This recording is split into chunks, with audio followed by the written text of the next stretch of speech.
Trump told reporters that Ukrainian President Volodymyr Zelenskiy wants to come to Washington on Friday to sign a very big deal. This came after the two leaders exchanged hostile words last week.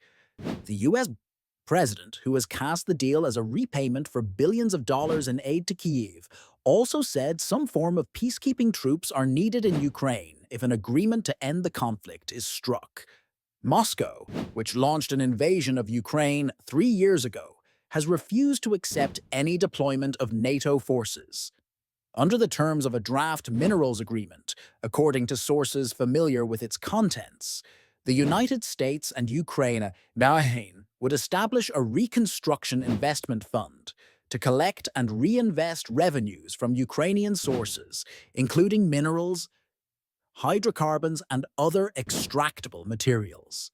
Ukraine would contribute to the fund 50% of the revenue minus operating expenses and continue until the contributions reach the sum of $500 billion. The United States would provide a long-term financial commitment to the development of a stable and economically prosperous Ukraine.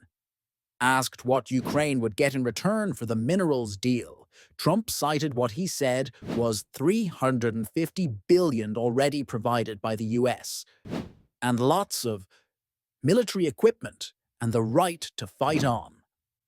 Scott Anderson, a fellow in governance studies at the Brookings Institution, said that while the minerals deal would look like a kind of piracy to much of the world, it is necessary to get buy-in from Trump and Republican lawmakers. They say this gives him, Trump, real skin in the game. I think there is real logic to that, Anderson said.